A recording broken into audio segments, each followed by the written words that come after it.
வசிஷ்ட மகா கணபதியே நமக. வணக்கம். எஸ்கே ஜோதிடத்தின் வாயிலாக உங்களை சந்திப்பதில் பெருமகிழ்ச்சி அடைகின்றேன். இன்றைய ஜோதிடம் சார்ந்த பதிவு ஐடி துறையில் எவ்வாறு மிகப்பெரிய கோடீஸ்வர யோகம் பெற முடியும், அதற்கான ஜாதக அமைப்பு எவ்வாறு இருக்க வேண்டும் என்பதை பற்றி ஒரு பார்வை. இது ஒரு எடுத்துக்காட்டு ஜாதகமாக உங்களுக்கு நான் இந்த அமைப்பில் போடுறேன். எப்பொழுதுமே எந்த துறையாக இருந்தாலும் அந்த துறையில் நம்ம தடம் பதிக்கணும், கால் பதிக்கணும் அப்படின்னு சொன்னால் அந்த துறைக்கு உண்டான கிரகங்கள் நம்ம ஜாதகத்தில் வலிமையாக இருக்கணும். அந்த கிரகத்தினுடைய தசாபுத்திகள் வரணும். அந்த கிரகத்தினுடைய தசாபுத்தி நம்ம லக்ன சுபராக இருக்க வேண்டும். இந்த மாதிரி அமைப்புகளில் நிச்சயமாக மிகப்பெரிய ஒரு யோக பாக்கியங்களை பெற முடியும். இன்றைக்கி பார்த்தீங்கன்னு சொன்னால் ஐடி ஃபீல்டு அப்படின்னு சொன்னோம்னாலே ஒரு ஆராய்ச்சி படிப்பு, விஞ்ஞானம், கம்ப்யூட்டர், இது எல்லாமே சூரியன், புதன், ராகு இந்த காம்பினேஷன் தான். பொதுவாகவே மேத்தமெட்டிக்கல் சம்மந்தமான மைண்டு வேணும்னு சொன்னால் உங்களுக்கு புதன், எலக்ட்ரானிக்கல் சம்மந்தமான வகைகளுக்கு சூரியன், ராகு அந்த துறையில் மிகப்பெரிய பிரபலத்தை கொடுக்கின்ற ஒரு கிரகம். ஸோ இந்த மாதிரி காரக கிரகங்கள் வலிமையாக இருக்கும் பொழுது அது சார்ந்த துறைகளில் மிகப்பெரிய ஒரு யோக பாக்கியங்களை தன்னுடைய தசாபதி காலகட்டங்களில் அந்த காரக கிரகமானது கொடுத்துரும். பொதுவாகவே நான் அடிக்கடி சொல்வது உண்டு, எந்த ஒரு லக்னமாக இருந்தாலும் அந்த லக்னத்திற்கு நண்பர்களுடைய தசாபுத்திகள் தன்னுடைய வாழ்நாளில் வர வேண்டும். ஜாதகத்தில் எத்தனை கிரகங்கள் பலமாக இருந்தாலும் லக்ன அசுபர்களாக அவர்கள் பலமாக இருந்து மிகப்பெரிய கெடுபலன்களை தான் தன்னுடைய தசாபதி அழகு கொடுத்துருவாங்க. சரிங்களா? அப்போது ஒவ்வொரு லக்னத்திற்கும் லக்ன சுபர்கள் அப்படின்னு இருப்பாங்க, லக்ன பாவர் பகைவர் அப்படின்னு இருப்பாங்க. அப்போது ஜனன காலத்திலிருந்தே அவர்களுக்கு ஒரு தன்னுடைய லக்னம் எதுவாயினும் பரவாயில்ல, அந்த லக்னத்தினுடைய அதிபதிக்கு நண்பர்களுடைய கிரகத்தினுடைய தசாபதிகள் வரணும். அவர்கள் ஜாதகத்தில் பலமாக இருக்கணும். பாவர் பகைவராக வந்தாலும் கூட அவர்கள் சுபர்களுடைய இணைவு, பார்வை, சாரம் பெற்றிருக்கும் பொழுது அவர்களும் தன்னுடைய தசாபதி காலகட்டங்களில் நல்லது செய்வார்கள். சரிங்களா? ஸோ அதனால் எப்பொழுதுமே ஒரு ஜாதகத்தில் ஃபார் எக்ஸாம்பிள் இப்போது ரிஷபம், மிதுனம், கன்னி, துலாம், இதெல்லாம் மகரம், கும்பம், இதெல்லாம் பார்த்திங்கன்னா ஒரு டீமாக இருக்கும் ஜாதகத்தில், நமக்கு தெரியும். அதே மாதிரி மேஷம், கடகம், சிம்மம், விருச்சிகம், தனுசு, மீனம், இந்த 6 லக்னங்களும் தங்களுக்குள் நண்பர்களாக இருப்பாங்க. இது நமக்கு தெரிஞ்சது தான். சரிங்களா? சப்போஸ் இப்போ ஒரு மிதுன லக்னக்காரன்னு வச்சிங்களேன், மிதுன லக்னத்துக்கு யார் அதிபதி? புதன் அதிபதி. அப்போ ஒரு ஜாதகர் மிதுன லக்னத்தில் பிறக்கிறார் அப்படின்னு சொன்னால் நிச்சயமாக லக்னாதிபதி புதனுக்கு நண்பர்களான சனி, புதன், கேது, சுக்கிரன், இந்த காரக கிரகத்தினுடைய தசாபுத்திகள் நடப்பில் அவர்களுடைய தசைகளும் ஜாதகத்துக்கு வரும் பொழுது நிச்சயமாக மிகப்பெரிய ஒரு கோடீஸ்வர யோகத்தை கொடுத்தோம். அதுக்கு மிகச்சிறந்த உதாரணமாக என்னுடைய யூடியூப் நேயர் இவங்க நான் தற்பொழுது யூஎஸில் இருக்கிறாங்க, அமெரிக்காவில் இருக்கிறாங்க. ஐடி சார்ந்த துறைகளில் மிகப்பெரிய ஒரு எம்டி அப்படிங்கிற அந்த ஒரு துறையில் இருக்கிறாங்க. கிட்டத்தட்ட ஒரு மாதத்திற்கு 12 15 லட்சம் ரூபாய் ஒரு மாதத்திற்கு ஏர்ன் பண்ணுறார். ஒரு மாதத்திற்கு 12 15 லட்சம். அப்போ நீங்கள் கணக்கு பண்ணுங்க, ஒரு வருஷத்துக்கு கிட்டத்தட்ட 1.5 கோடி கிட்டத்தட்ட அவர் ஏர்ன் பண்ணுறார். மிகப்பெரிய ஒரு சிறு வயது முதலே மிகப்பெரிய டேலண்டான ஒரு பர்சன் அவர். சரிங்களா? அந்த ஒரு எடுத்துக்காட்டு பார்த்தீங்கன்னா, இவர் பிறந்திருக்கிறது 7/6/89 பிறந்திருக்கிறார். 7/6/89 காலை 7:40 AM கோயம்புத்தூரில் பிறந்திருக்கிறார். சரிங்களா? இவர் பாருங்க, இவருடைய ஜென்ம நட்சத்திரம் பூச நட்சத்திரம். சரிங்களா? பூசம் சனி பகவான் நட்சத்திரம். பூச நட்சத்திரம் 1ஆம் பாதம், கடகராசி, மிதுன லக்னம். இது ஒரு எடுத்துக்காட்டாக உங்கள்கிட்ட காட்டணும் அப்படின்னு தான் இந்த ஜாதகத்தையே அவருடைய பர்மிஷனோட உங்களுக்கு நான் வெளியிடுறேன் நான். சரிங்களா? அப்போ பூச நட்சத்திரம் 1ஆம் பாதம், கடகராசி, இவருடைய லக்னம் மிதுன லக்னம். இப்போ தான் சொன்னேன் நான், மிதுன லக்னத்தில் பிறந்துட்டா தன்னுடைய லக்ன நண்பர்களான சனி, லக்னாதிபதியான புதன், கேது, சுக்கிரன், இந்த கிரகங்கள் ஜாதகத்தில் நல்லா இருந்து இந்த கிரகங்கள் வலிமையாக இருந்து அவருடைய தசாபுத்திகள் வரணும். இப்போ பாருங்களேன், கரெக்டாக இவரோட நட்சத்திரம் பூச நட்சத்திரம். பூசம் வந்து நமக்கு தெரியும், பூசம், அனுஷம், உத்திரட்டாதி சனி பகவானுடைய நட்சத்திரங்கள். அப்போ பூச நட்சத்திரம் 1ஆம் பாதத்தில் பிறக்கிறார். அப்போ சனி திசையினுடைய இருப்பு பார்த்தீங்கன்னா 17 வருஷம் 4 மாதம் 18 நாள் இந்த அமைப்பில் இருக்கிறாங்க. அப்போது சின்ன வயசுலேயே சனி திசையில் தான் பிறக்கிறார். மிதுன லக்னத்துக்கு சனி பகவான் நண்பர், 9ஆம் பாவாதிபதி, பாக்கியாதிபதி. அதே சமயத்தில் 8ஆம் பாவாதிபதி அவர் தான்.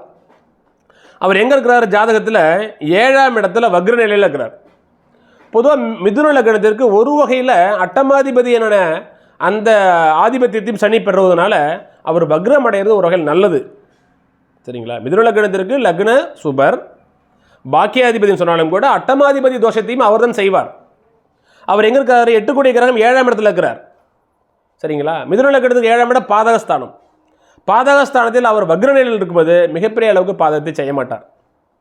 இவருடைய 17-18 வயசுக்கு பிறகு இவருக்கு நடக்கிற திசை பார்த்தீங்கன்னா புதன் மகா திசை. 17 ஆண்டுகள் புதன் மகா திசை. புதன் யாரு? லக்னாதிபதி. லக்னத்திற்கும் 4க்கும் இடையே ஒரு கிரகம்.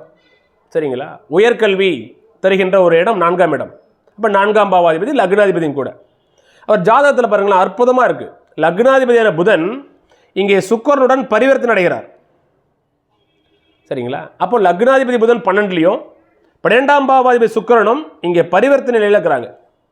பரிவர்த்தனைன்னா என்ன அப்படின்னு உங்களுக்கு ஏற்கனவே ஒரு வீடியோ போட்டிருக்கேன், அதை போய் பாருங்கள். ஸோ பரிவர்த்தனை என்பது 2 கிரகங்கள் தங்களின் வீடுகளை பரிமாறிக்குது. தங்களின் வீடுகளை பரிமாறிக்கொள்வதன் காரணமாக அந்த 2 கிரகங்களும் தத்தமது வீட்டினுடைய ஆட்சி பலத்தை பெறும். இது அதனுடைய விளக்கம். அப்போ மிதுன லக்னத்துக்கு அதிபதியான புதன் ரிஷபத்திலையும், ரிஷபத்துக்கு அதிபதியான சுக்கிரன் மிதுனத்திலையும் இருக்குது. அப்போ 2 கிரகங்களும் பரிவர்த்தனை அடைகிறாங்க. அப்படின் பொழுது ஆட்டோமேட்டிக்கலி புதனை தூக்கி நீங்கள் லக்னத்தில் வச்சுடணும். அப்போ லக்னாதிபதி லக்னத்திலேயே பலமாக இருந்தால் அவர் என்ன மாதிரியான பலன்களை கொடுப்பாரோ அந்த அளவுக்கு பலன்களை இந்த புதன் தன்னுடைய தசாபுத்தி காலகட்டத்தில் கொடுக்கணும். அப்போ இந்த சுக்கிரன் புதன் பரிவர்த்தனை பெற்று புதன் திசை வரலன்னு வச்சிங்களேன், வேஸ்ட்டு. இவருக்கு பாருங்கள், கரெக்டாக 17 வயசு முடிஞ்சு 18 வயசில் புதன் திசை ஆரம்பிக்குது. புதன் திசை 17 ஆண்டுகள், கிட்டத்தட்ட 34-35 ஆண்டுகள் வரணும் இவருக்கு இந்த புதன் மகா திசை. சரிங்களா? அற்புதமான படிப்பு. சாஃப்ட்வேர் இன்ஜினியரிங் படிக்கிறார், பிடெக் படிக்கிறார். சரிங்களா? அதுக்கப்புறம் அவருடைய மாஸ்டர் டிகிரி படிக்கிறார். அப்போ புதன் திசை லக்னாதிபதி, லக்னத்தை பலப்படுத்துது, பெயர், புகழ், கௌரவம், அந்தஸ்து அத்தனையும் கொடுக்குது. 4ஆம் பாவாதிபதியும் அவரே நல்ல பட்டப்படிப்பு கொடுக்குறார்.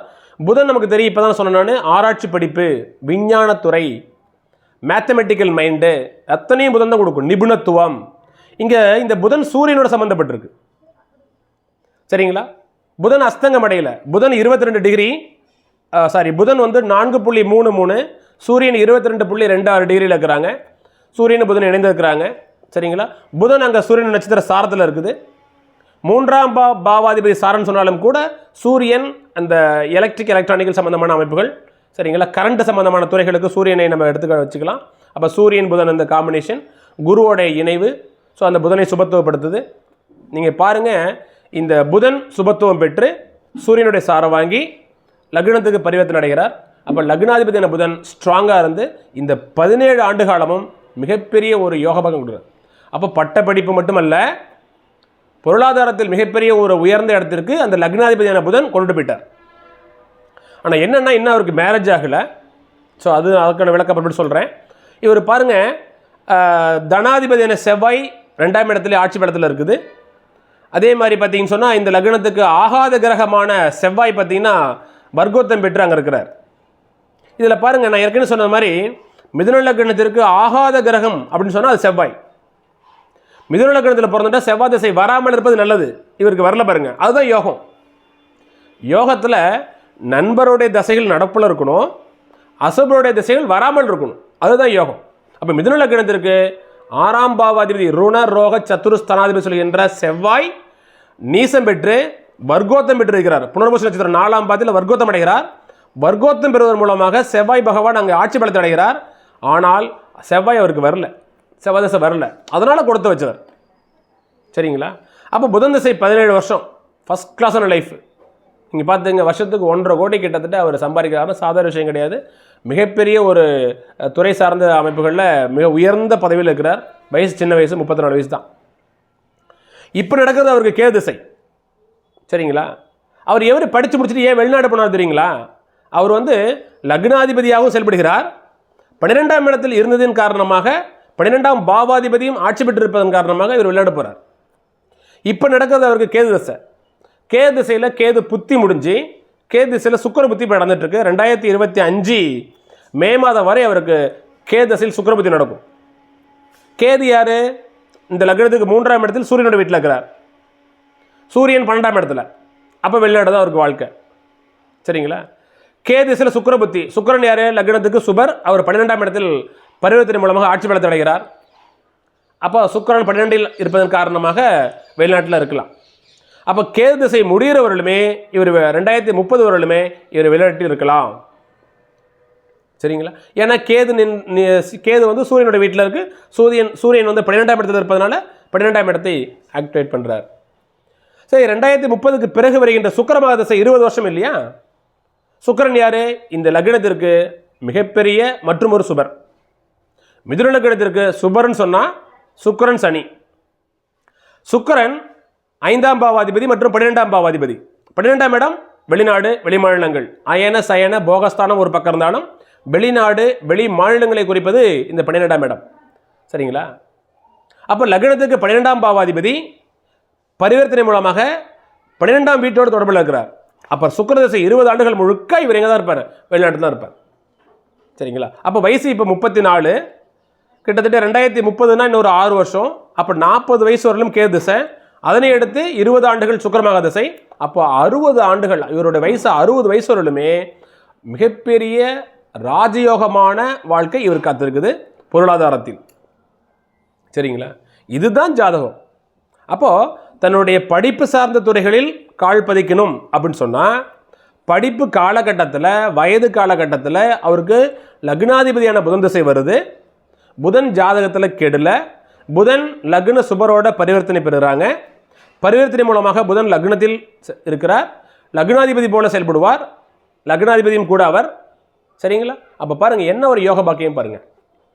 இது காரணம் என்னன்னா, லக்னாதிபதியான புதனுக்கு நண்பர்களுடைய தசா புத்திகள் வயது காலகட்டத்தில் வருது. அதுதான் பெரிய ப்ளஸ். சரிங்களா? இப்போ இந்த வயசு காலகட்டத்தில் அவருக்கு செவ்வாய் தசை வருதுன்னு சொன்னால் அவ்வளோதான். இத்தனை கிரகங்கள் யோகமாக இருந்தும் அவருக்கு நோ யூஸ். சரிங்களா? இவர் பிறக்கிறது சனி திசையில் பிறக்கிறார். சிறு வயதிலேயே சனி திசை முடியுது. சனியின் நண்பர். அப்போ அடிப்படை கல்வி, ஆரம்ப கல்வி நல்லா தான் இருக்குது. சரிங்களா? அதுக்கப்புறம் 17 வயசுக்கு பிறகு டிகிரிக்கு போகிறார். புதன் மகா திசை தொடங்குது. மிகப்பெரிய ஒரு யோகத்தை கொடுத்துறார். அப்போது பிடெக் முடிக்கிறார். அவருடைய மாஸ்டர் டிகிரி படிக்கிறார். சரிங்களா? அடுத்து ஃபாரின் ஆப்பர்ச்சுனிட்டி கிடைக்குது. அடுத்தடுத்து போயிட்டே இருக்கிறார். சரிங்களா? அப்போ இவருக்கு திருமண அமைப்புகள் மட்டும் இன்னும் கிடைக்கல. இது காரணம் என்னென்னா, சுக்கிரன் ஜாதகத்தில் வலுவாக தான் இருக்குது. இருந்தாலும் கூட 7ஆம் பாவாதிபதியான குரு பகவான் அஸ்தங்கம் ஆயிட்டார். மிதுன லக்னத்திற்கு 7 கூடிய கிரகம் குரு. அவர் பாதகாதிபதியாக இருந்தாலும் கூட 7ஆம் இடத்தினுடைய ஆதிபத்தியத்தை அவதான் செய்யணும். திருமண அமைப்புகளை அவதான் தந்தாகணும். அப்படிங்கும் பொழுது இந்த 7ஆம் பாவாதிபதியான குரு பகவான் சூரியனுடன் அஸ்தங்கம் ஆயிட்டார். குரு பகவான் 24 டிகிரிலையும் சூரியன் 22 டிகிரியில் இருக்குது. கிட்டத்தட்ட 1.2 டிகிரிக்குள்ள சூரியனிடம் குரு பகவான் மிக நெருங்கி சென்று அஸ்தங்கத்தை அடைகிறார். சரிங்களா? அப்போ 7ஆம் பாவாதிபதி அஸ்தங்கம் ஆனதுனாலும் 7ஆம் இடத்தில் தாமத கிரகமான சனி பகவான் நிற்பதனாலும் இவருக்கு திருமண அமைப்புகள் சிறப்பாக இல்லை. அப்புறம் இவருக்கு எப்போதான் திருமணம் அப்படின்னு சொன்னால், இங்கே பாருங்கள், எப்பொழுதுமே சூரியன் எந்த ஒரு கிரகத்தை அஸ்தங்கம் செய்தாலும் அஸ்தங்கம் செய்த அந்த கிரகத்தினுடைய ஆதிபத்தியத்தையும் காரகத்துவத்தையும் சூரியன் தன்னுடைய தசா புத்திகாரர்கள் செய்வார். இப்போ இங்கே பாருங்கள், இவருக்கு கேது திசையில் சுக்கிர புத்தி நடந்துட்டு இருக்குது. 2025 மே மாதம் வரலும், வருகின்ற மே மாதம் வரலும் இவர் கேது திசையில் சுக்கிர புத்தி நடக்கும். சுக்கிர புத்தி முடிஞ்சதுக்கப்புறம் சூரிய புத்தி ஆரம்பிக்கும். சூரியன் யார்? 7ஆம் பாவாதிபதி குருவை அஸ்தங்கம் செய்ததன் காரணமாக குருவுடைய பண்புகளை, 7ஆம் இடத்தினுடைய ஆதிபத்தியத்தை சூரியனே தன்னுடைய புத்திகாரர்களுக்கு கொடுப்பார். அப்போ கேது திசையில் சூரிய புத்தியில் இவருக்கு திருமணம் அமைஞ்சிரும். சரிங்களா? கோட்சாரத்திலையும் பார்த்தீங்கன்னு சொன்னால் இவர் கடக ராசி. ராசிக்கு 12ஆம் இடத்தில் குரு வரப்போகுது மே மாதத்தில். ராசிக்கு 12ஆம் இடத்தில் வருகின்ற குரு பகவான் லக்னத்துக்கு 7ஆம் இடமான தனுசு மனையை பார்ப்பார். அப்போ அவருக்கு கேது திசையில் சூரிய புத்தி வரும். சூரியன் குருவை அஸ்தங்கம் செய்தால் கேது திசையினுடைய சூரிய புத்தி முடிவதற்குள் இவருக்கு திருமணம் ஆகிடும். இதுதான் ஜாதக அமைப்புகள். ஸோ திருமணத்தை மற்ற அமைப்புகளை பார்க்கும்போது நம்ம கோட்சாரத்தை நம்ம கணக்கில் வச்சுக்கணும். நம்ம இப்போடைய தலைப்பு என்னன்னு சொன்னால், ஐடி துறையில் மிகப்பெரிய ஒரு கோடீஸ்வர யோகத்தை பெறுகின்ற ஒரு ஜாதக அமைப்பு எப்படி இருக்கும் அப்படின்னு சொன்னால், அதுக்கு மிகச்சிறந்த உதாரணமாக வர சொல்லலாம். சரிங்களா? எப்பொழுதுமே மறுபடியும் சொல்கிறேன், எந்த ஒரு லக்னமாக இருந்தாலும் அந்த லக்ன அதிபதிக்கு நண்பர்களுடைய தசாபுத்திகள் தன்னுடைய வாழ்கின்ற காலகட்டத்தில் வரணும். புதன் லக்ன சுபர், லக்னாதிபதி. சுக்கிரனும் புதனும் பரிவர்த்தனை. அப்போ லக்னாதிபதியான புதன் லக்னத்துக்கு போயிடுறார். இந்த புதன் திசை இவருக்கு 70 வயசில் வருதுன்னு வச்சிங்களேன். அதனால் என்ன பயன் இல்லையா? அப்போ வயதுக்கு ஏற்றவாறு கரெக்டான வயதில் 17-18 வயசில் புதன் திசை வருது.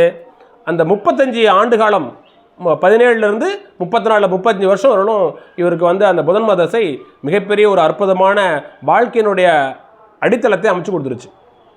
புதனுக்கு அடுத்து வருகின்ற கேது நல்ல இடத்துல இருக்குது.